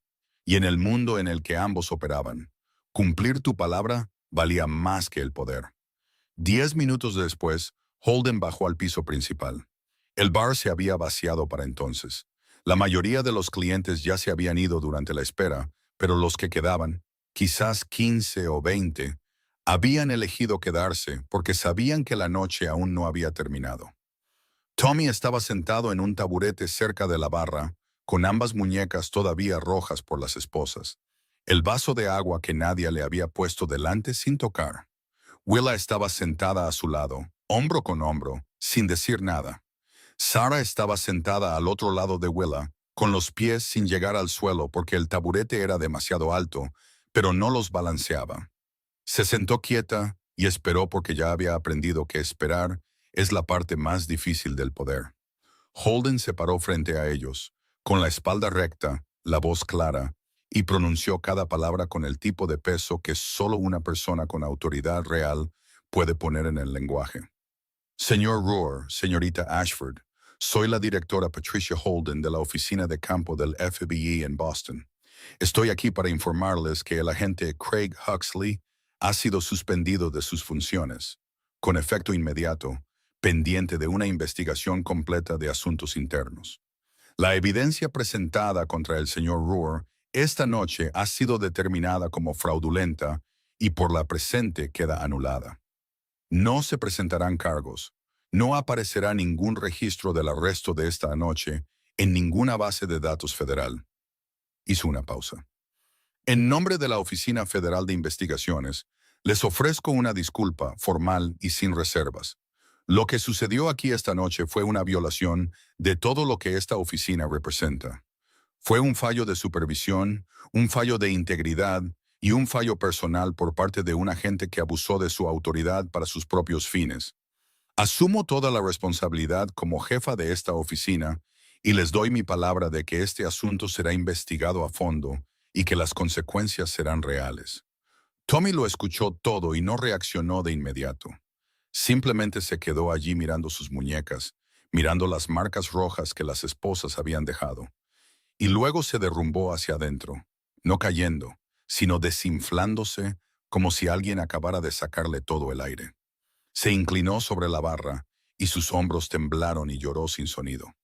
El tipo de llanto que pertenece a un hombre de 29 años que nunca ha sido arrestado, nunca ha sido obligado a arrodillarse en el suelo, nunca ha sabido lo que se siente cuando el mundo decide que eres culpable antes de que hayas tenido la oportunidad de abrir la boca. Willa le puso la mano en la espalda a Tommy. No dijo nada. No lo necesitaba.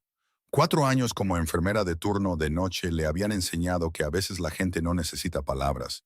Necesitan saber que alguien está aquí, justo a su lado, y que no se va a ir a ninguna parte.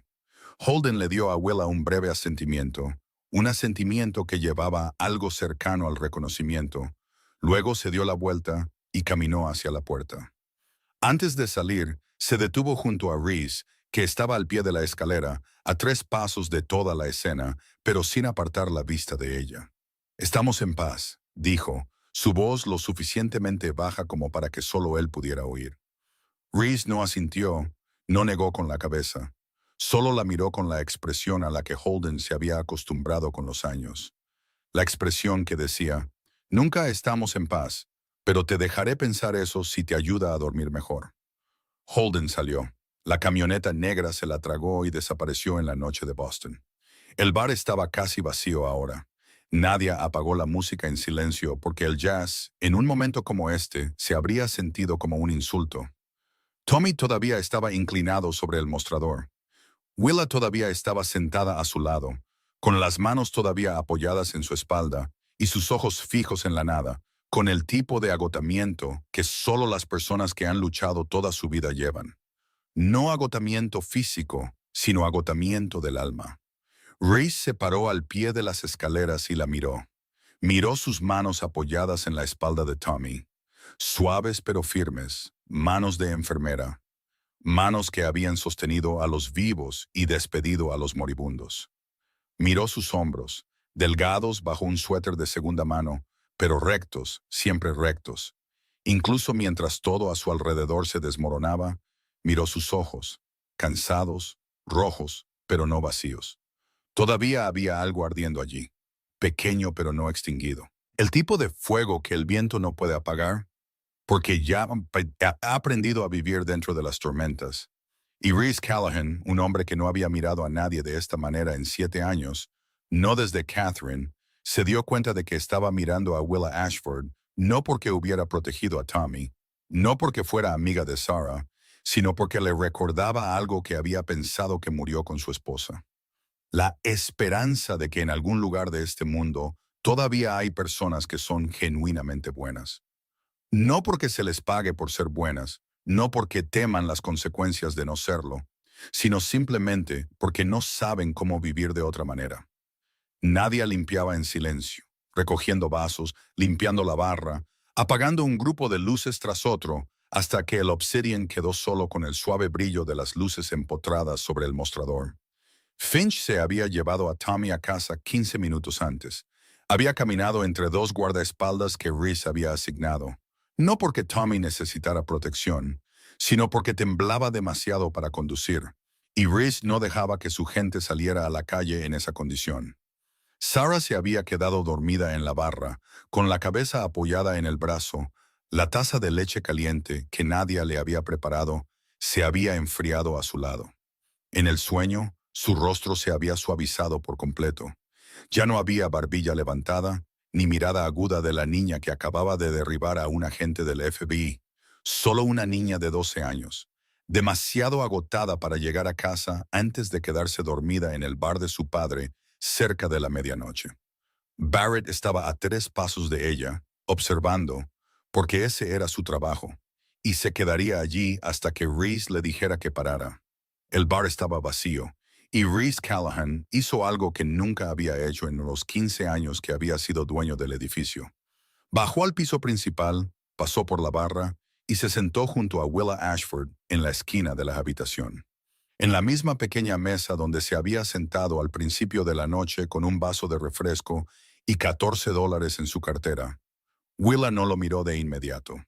Miró el vaso de refresco que se había vaciado hacía mucho, el anillo de humedad en la mesa, cualquier cosa que no fuera el hombre que acababa de sentarse a su lado, porque no sabía qué expresión se suponía que debía darle.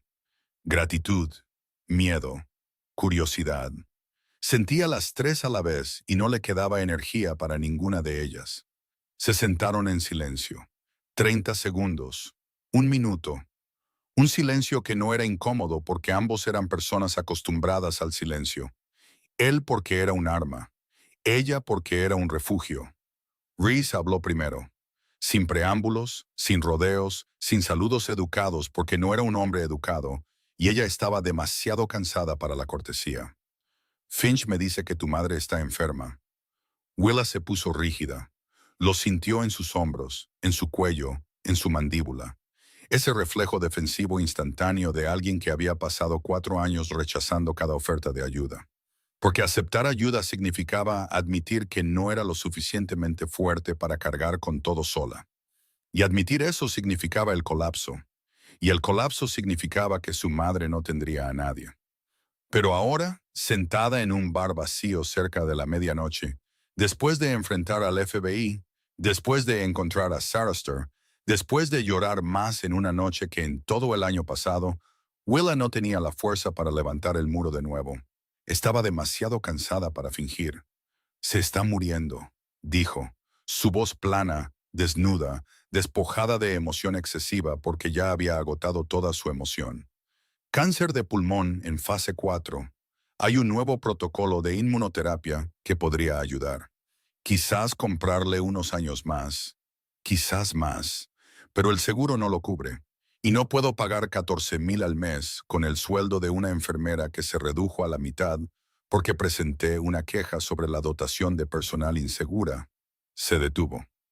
No sabía por qué le acababa de contar todo eso a un extraño, a un jefe de la mafia, al hombre más peligroso de Boston. Quizás porque él preguntó, y nadie le había hecho esa pregunta en mucho tiempo. Silencio. Más largo que antes. Reese miró al frente, no a ella. Y cuando habló, su voz era diferente. No la voz que había usado con Huxley. No la voz que usaba con Finch. No la voz que usaba en ninguna habitación que hubiera controlado. Era una voz que no había usado en 7 años. La voz de un hombre hablando de algo real, algo doloroso. Mi esposa murió hace 7 años. Se llamaba Catherine. Tenía una afección cardíaca que nadie detectó hasta que fue demasiado tarde. La llevé al mejor hospital de Nueva York. Contraté al mejor cirujano que el dinero podía comprar. Dijeron que podían salvarla. Se detuvo. No lo hicieron. Willa se giró y lo miró. Por primera vez realmente lo miró. No al traje, no al poder, no al nombre Callahan. Miró a un hombre hablando de su esposa. Y en su rostro había algo que reconoció de inmediato porque lo veía todos los días en el espejo. El tipo de dolor que el tiempo no cura. Solo te enseña a llevarlo sin colapsar bajo él. Tenía todo el dinero del mundo, continuó Reese, su voz más baja ahora, casi como si estuviera hablando consigo mismo. Y no importó. El dinero no la salvó. Los cirujanos no la salvaron. Nada la salvó. Se giró y miró a Willa, y en sus ojos había algo que ella nunca había esperado encontrar en este hombre. Honestidad sin tapujos, desnuda y herida. El tipo de honestidad que la gente solo tiene una vez que ha perdido lo más importante en sus vidas y no le queda nada que fingir que está protegiendo. Pero tu madre todavía está viva, Willa, y si hay una oportunidad, cualquier oportunidad, entonces debe ser tomada. Willa sabía cuál sería la siguiente frase. Lo sabía porque había oído ofertas de ayuda antes, de compañeros de trabajo, de programas de caridad, de páginas de GoFundMe que viejos amigos habían iniciado y luego olvidado. Y las había rechazado todas porque su orgullo era lo último que le quedaba para aferrarse. Pero esto no era una oferta de caridad. Era una oferta de Reese Callahan. Y no sabía si eso lo hacía más aterrador o más creíble. Conozco gente, dijo Reese, especialistas, los mejores del país, y puedo arreglar que tu madre los vea. A todos ellos. El costo no es un factor. ¿Por qué?, preguntó Willa. Y esa pregunta tenía más peso del que una sola palabra debería tener. Llevaba 27 años de autosuficiencia, 4 años de cargar con deudas sola y la noche más larga de su vida, una noche que todavía no entendía del todo. ¿Por qué harías eso? No me conoces. Reese no respondió de inmediato. Miró hacia el bar donde Sarah dormía, con la cabeza en el brazo, el rostro tranquilo, la respiración uniforme, y la suave luz que caía sobre su cabello oscuro se veía exactamente como solía caer sobre el cabello de Catherine en las noches que dormía en el sofá, esperándolo a que volviera a casa. Porque mi hija te eligió, dijo él. Y había algo en su voz cuando dijo el nombre de Sarah que Willa reconoció como amor. No del tipo ruidoso o tierno, sino del tipo pesado, profundo, silencioso. El tipo por el que la gente mataría y moriría. Y Sarah no elige fácilmente. Eso lo sacó de su madre. Willa lo miró, él miró a Sarah. Y entre los tres, en un bar vacío cerca de la medianoche, algo comenzó a formarse. Algo sin nombre. Demasiado pronto para llamarlo confianza. Demasiado real para llamarlo coincidencia. Era simplemente lo que sucede cuando las personas que han perdido demasiado finalmente encuentran a alguien que entiende lo que significa la pérdida sin necesidad de que se lo expliquen. 3 semanas después de esa noche, Diane Ashford fue transferida de la unidad de oncología del Massachusetts General al Hospital Brigham and Women's, uno de los mejores hospitales privados de Boston. Willa no firmó un solo documento financiero. Nunca recibió una factura. Nunca habló con el departamento de seguros. Todo se había arreglado antes de que pudiera preguntar cómo. Y cuando le preguntó a Finch, él solo dijo, el señor Callahan no hace las cosas a medias. En la primera semana, una especialista en oncología pulmonar de la clínica Mayo voló a Boston. Su nombre era Morrison. Tenía 62 años, cabello plateado, ojos agudos, y estudió los resultados de las pruebas de Diane con la expresión que Willa había aprendido a leer después de 4 años viviendo dentro de hospitales. No decepción, no optimismo, sino la concentración de alguien que veía algo por lo que valía la pena luchar. El nuevo protocolo de inmunoterapia fue aprobado 3 días después. El medicamento que el seguro de Willa se había negado a cubrir porque no había suficiente evidencia clínica, ahora se infundía en el brazo de su madre cada 2 semanas en una habitación de hospital impecable, con ventanas que daban a un jardín, con una enfermera privada y médicos que la monitoreaban a diario. Nadie prometió un milagro. La doctora Morrison le dijo a Willa claramente que la fase 4 seguía siendo fase 4, que la ciencia tiene límites, que el mejor resultado posible podría ser más tiempo en lugar de una cura, pero más tiempo para Willa lo era todo. Durante 4 años había vivido sin esperanza, con nada más que impulso, nada más que el hábito de despertarse y continuar, porque detenerse habría significado el colapso. Ahora, por primera vez en 4 años, había algo por delante, además de la oscuridad. Diane no sabía quién estaba pagando. Willa no se lo dijo, y Diane no preguntó porque había pasado toda su vida trabajando en 3 empleos a la vez, sin preguntar por qué la vida no era justa. Y no iba a empezar a preguntar ahora que la vida finalmente le había dado algo que se parecía un poco a la suerte. Solo tomó la mano de Willa y dijo, lo que sea que hayas hecho, no cariño, cualquier trato que hayas hecho, confío en ti. Willa no le dijo a su madre que el trato involucraba al jefe de la mafia más peligroso de Boston. Algunas cosas una madre no necesita saber. Todos los sábados por la tarde, Willa iba al ático de Reese. El edificio estaba en Beacon Hill, en el último piso, el tipo de lugar en el que Willa, 3 semanas antes, nunca habría imaginado entrar. Pero no iba allí por el edificio, iba allí por Sarah. Sarah cocinaba todos los sábados. Pasta, siempre pasta, porque era el único plato que sabías hacer.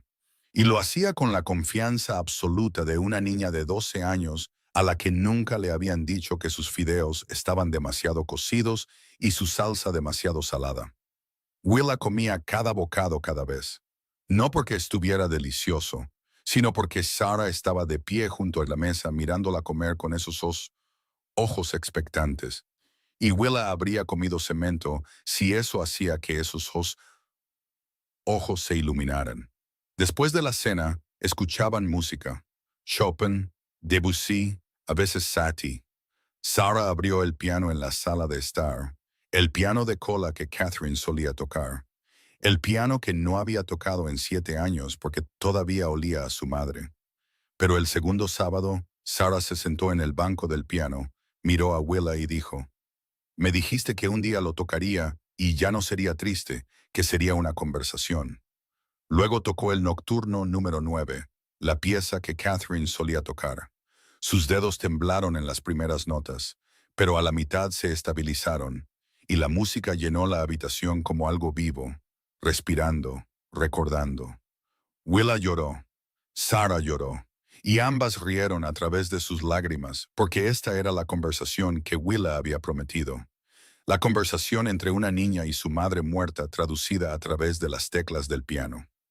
Y no fue triste, fue hermoso, lo suficientemente hermoso como para doler.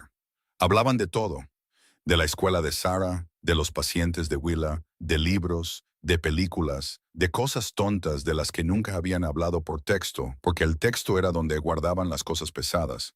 Y verse en persona era donde se les permitía ser ligeras. A veces Sarah preguntaba por la madre de Willa, y Willa le contaba, y Sarah escuchaba con los ojos de alguien que entendía lo que significaba perder a una madre, aunque solo tuviera 12 años. A veces Willa preguntaba por Catherine y Sarah le contaba. Y Willa escuchaba con una gentileza que la niña nunca había recibido de nadie excepto de su propia madre. Eran familia, no por sangre, no por papeles, por una promesa. Promesa, promesa. Reese nunca se unía a ellos para cenar. Siempre tenía una razón. Siempre. Una llamada telefónica, una reunión, un viaje que no podía explicar. Pero la verdad era que no entraba en la habitación porque ya no sabía cómo sentarse en una mesa familiar. Lo había olvidado. 7 años sin Catherine habían borrado ese recuerdo por completo, y temía que si se sentaba, su torpeza rompería algo que Sarah y Willa estaban construyendo. Así que se quedaba en el pasillo, todos los sábados, de espaldas a la pared, un vaso de whisky en la mano que nunca bebía, y escuchaba. La risa de Sarah. No había oído ese sonido desde que Catherine estaba viva. Resonaba por el pasillo y lo golpeaba en el pecho como algo físico, cálido, agudo y doloroso de la manera en que solo las cosas hermosas pueden doler. Finch estaba a su lado porque Finch siempre estaba a su lado. Y después del tercer sábado, Finch dijo, su voz baja, sin mirar a Reese. Es buena para Sarah, señor. Reese no respondió. Miró por la puerta de la cocina donde Willa lavaba los platos, con el pelo recogido, las mangas arremangadas, riendo de algo que Sarah acababa de decir.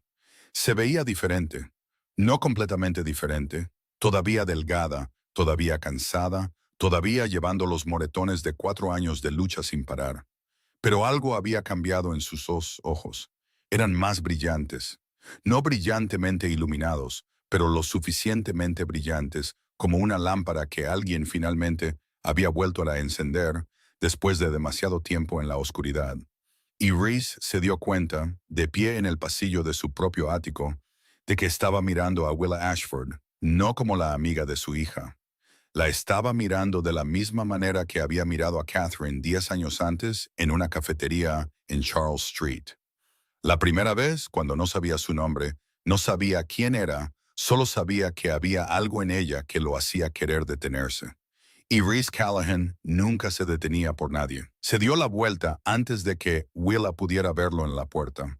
Caminó por el pasillo lentamente, con el whisky todavía lleno en la mano, y no le dijo nada a Finch, porque no había palabras para lo que estaba sucediendo dentro de él, lo que había pensado que enterró con Catherine hace 7 años, y que ahora se abría paso de nuevo desde el suelo. Tarde en la noche, el ático en la cima de Beacon Hill estaba en silencio, excepto por el sonido constante de la respiración de Sarah que venía de su habitación, donde Willa la había llevado de la barra a la cama 15 minutos antes. La había arropado, le había apartado el pelo y se había quedado mirándola dormir otros 30 segundos antes de salir, porque esos 30 segundos le recordaban a su propia madre, a la forma en que su madre solía pararse en la puerta y verla dormir cuando era pequeña. Y ahora, a los 27 años, entendía que no había sido un hábito en absoluto, sino una forma de una madre de comprobar si el mundo seguía siendo bueno mirando a su hija en paz. Willa recogió su abrigo del respaldo de la silla, el abrigo de segunda mano que había usado la primera noche que vino al Obsidian, y caminó hacia la puerta. Reese estaba allí, no porque casualmente estuviera allí, sino porque había caminado desde el pasillo hasta la puerta en el momento en que la oyó salir de la habitación de Sarah. Y estaba esperando porque esta noche la iba a acompañar a la puerta, algo que no había hecho por nadie que entrara en este ático en 7 años, ni por invitados de negocios, ni por socios, ni por abogados, ni siquiera por Finch. Pero aquí estaba, de pie en la puerta cerca de la medianoche, acompañando a una enfermera de 27 años con ropa de segunda mano hasta el ascensor. Willa se detuvo en el umbral. Lo miró y bajo la luz del pasillo, su rostro parecía más suave de lo que recordaba. O quizás lo estaba viendo con otros ojos ahora. Ojos que habían cambiado a través de 3 sábados de escuchar a Sarah tocar el piano. A través de 3 semanas de ver el color volver a las mejillas de su madre por primera vez en 4 años. A través de ese pequeño momento, justo ahora cuando arropó a su hija en la cama y entendió que había amado a esta niña durante mucho tiempo, desde antes de conocer su rostro, desde el primer mensaje a medianoche. Gracias, dijo, por todo, por mi madre, por los médicos, por dejarme ser parte de la vida de Sara. Reese la miró y respondió con la voz que ella había oído en las últimas 3 semanas, pero a la que todavía no se había acostumbrado del todo. Su voz cuando no estaba controlando, cuando no estaba actuando, cuando era simplemente un padre de pie en la puerta de su casa, hablando con la mujer que le había dado a su hija una razón para reír. Fuiste parte de su vida mucho antes de que yo supiera que existías. Yo soy el que se está poniendo al día. Silencio. No del tipo pesado, el tipo de silencio que ninguna de las dos personas quiere romper porque sostiene algo frágil, algo que se está formando entre dos personas de pie en una puerta cerca de la medianoche, algo que ambos pueden sentir, pero que ninguno ha nombrado. Willa habló primero porque había pasado 4 años sin decir la verdad a nadie excepto a Sara. Y ahora Sarah Starr dormía en la habitación de al lado, así que le dijo la verdad a la única otra persona en el apartamento. Tengo miedo, dijo, de todo esto, de quién eres, de lo que haces, de lo que significa estar cerca de alguien como tú. Soy una enfermera de Dorchester, Reese.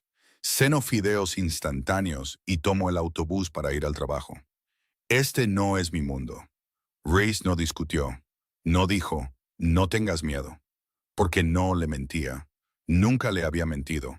Y empezar ahora habría sido un insulto para ambos. Deberías tener miedo, dijo. No soy un buen hombre, Willa.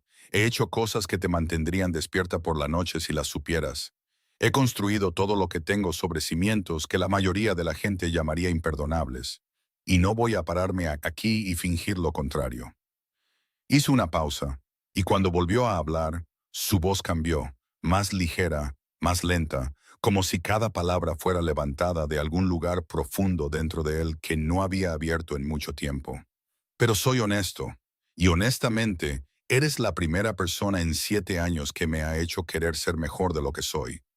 Willa lo miró.